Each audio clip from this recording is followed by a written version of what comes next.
Alrighty, hopefully we're going to go with my stage lighting again here. It is 6 a.m. October the 18th here in Denver. I got to do these videos in the dark because if I wait for it to be light, then it's too freaking noisy out here. I mean, and as you can see behind me, I'm staying in a friend's Ford Explorer now. He started letting me stay here Thursday night instead of out in my tent. There's the front. It's beat up. I think I got a picture I'm going to show of it because he does scrapping and he has beat the shit out of this thing. And it does beat the hell out of my tent because I don't have to. In my tent, I was being picked up and packing up and loading all my shit in my car no later than 6:30 a.m. because of the car wash business and people just driving by might call the cops, but the dude at the car wash likes to harass people. Like I said, having to pack up all my stuff and put it in my car, as opposed to being here in his Explorer, I just fold all my, roll up my sleeping bag and fold up all my stuff, and I can leave it in here during the day as long as it's out of the way, because he also has a pickup truck for scrapping. But anyway, I figured I cannot thank you two people. I'm going to show little pictures here of stuff that I've ordered with the with the money that you two have sent me, and it's been a lifesaver. Well, I'll tell you now. So when I ordered 2 pair of cargo pants, I ordered, and I already got all this stuff, 3 pair of those thermal underwear, the pants, a blow up, what they call a self-inflating air mattress. You can't use a pump on it going by the picture. And I read the review, but it's the kind you can either use your hand to squish it and blow it up, or your foot, or whatever. It takes a lot of pumps, like over 200. What the heck? I'm brain farting here. Jeez, I can't never remember crap very good. Oh, the other thing is, because I know I'm going to forget this because I don't have a screenshot of it, but this dude Alex I know out here that's been out here forever, he's actually a little Mexican dude. He told me almost a week ago that he knows where my bike is, and he said he will get it back. And I said, well, I got to be out here on the 1st. And he says, yeah. But he swears up and down he's going to have it within a few days. He told me that almost a week ago, but a few days out here. I mean, come on. But let me pause here because I want to cover some of this. But you two that have sent me money, thank you, because I was able to order that crap, and that's like a lifesaver, and especially here towards the end of the month and the 10-day forecast, it's going to be in the 20s overnight. Well, the nights have been warming. As I've been checking the forecast, those nights have been warming up a few degrees, so hopefully that'll happen.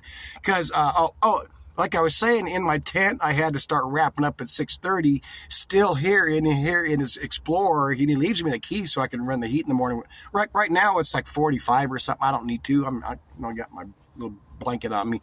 But, here I still got to have my stuff up and be out and ready to step out at 7 because he takes this to work, or his pickup truck. He just says this thing drives better. But anyway, let me pause here.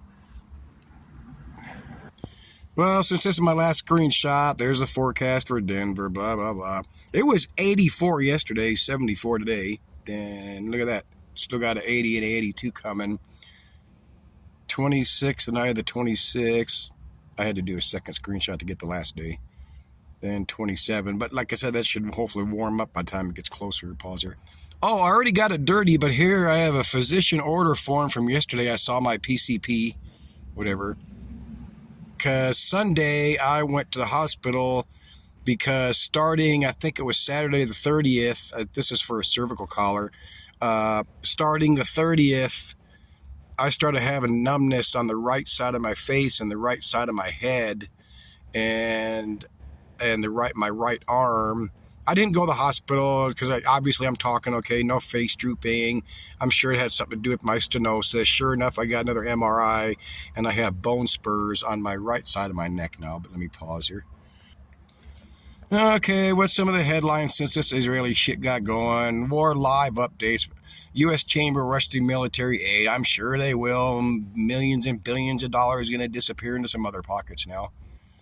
I swear I have not been paying attention to this except for what I hear a little bit on the news. I'm listening to the radio, or my mom send me videos. This is from Ron Paul Liberty Report. It's 35 minutes. I didn't make it, but maybe 5 minutes. U.S. combat troops to Gaza, ? Say it ain't so, Joe. They are not sending combat troops. They might not even send any troops, but let me pause here. This bullshit headline from Channel 5 somewhere. U.S. troops to be deployed as President Biden heads to Israel. And the U.S. military has placed roughly 2,000, come on, focus, 2,000 personnel in a range of units. Let me blow it up here, that'll help. On a heightened state of readiness, which increases DoD's ability to respond to the Middle East, blah, blah, blah. They aren't intended to serve in combat role, it says at the bottom. Of course not, they won't. I mean, they got all their secret shit, black bag operations over there, we all know that, but. And the middle here, department said no decision to deploy them to support Israel has been made. Troops aren't intended to intervene and serve in combat, and task was missing such advising medical support, blah, blah, blah. It's just more, it's like the invasion in the first place. Israel, they're supposed to have these super top-notch people that and spying on Gaza and Hamas or whatever, know everything that's good. This was so fucking staged. Just, you could throw that in the level of 9/11. It's just such bullshit. I mean, this is the kind of thing to be more concerned about. The Midwest U.S. could be a hotspot for deadly moist heat stress that, oh, hell, what the hell is that called? The term Dane Wigington uses?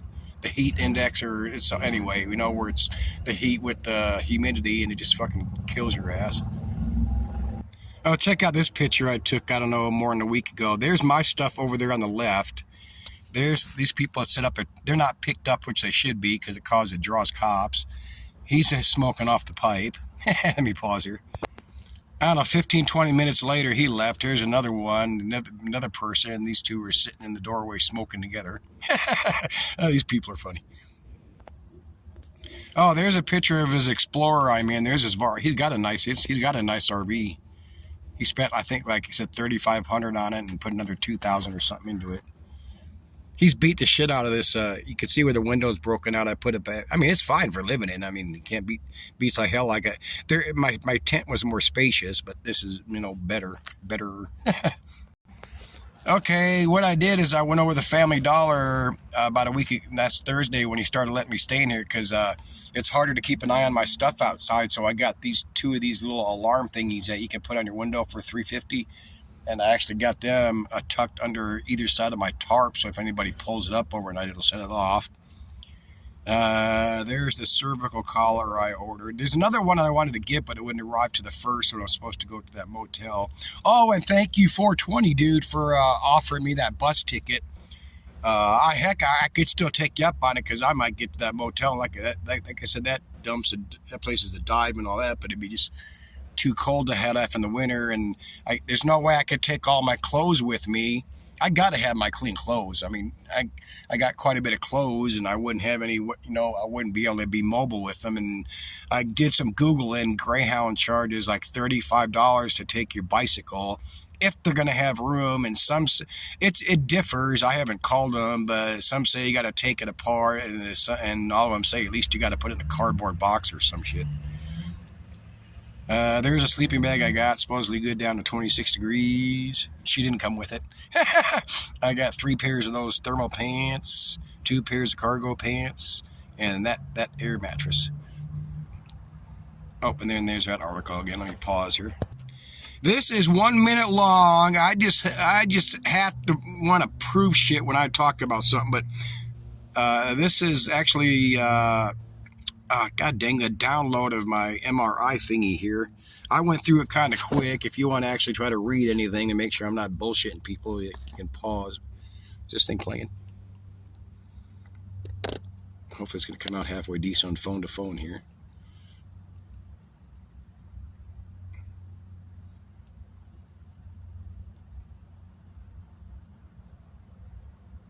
I mean, it even came out on my download superimposing over itself. Oops, that was oops. I hate wasting time like that.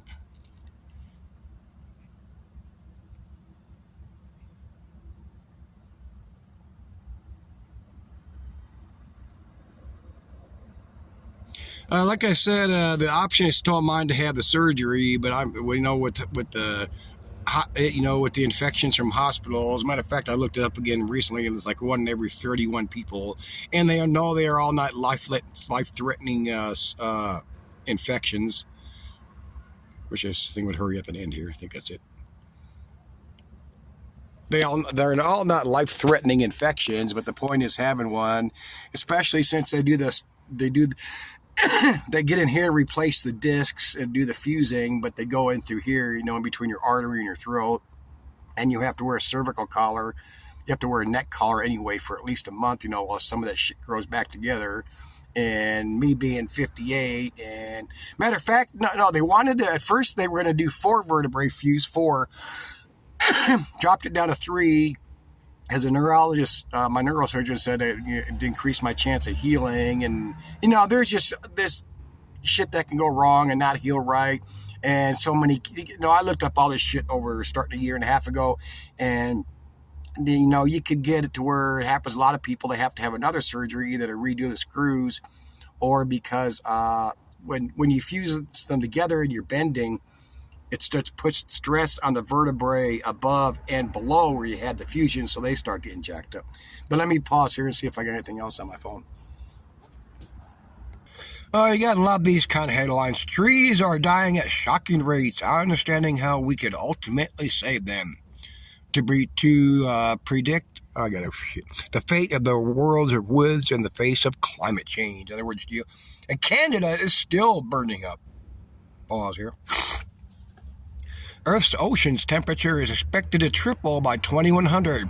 That's going on right the fuck now. Why do you think all these animals are dying? That's just, God dang it, like it says in this article, the acidification of the ocean. And of course, that can't be talked about, or next to never about why, the ocean life and the ocean itself is dying.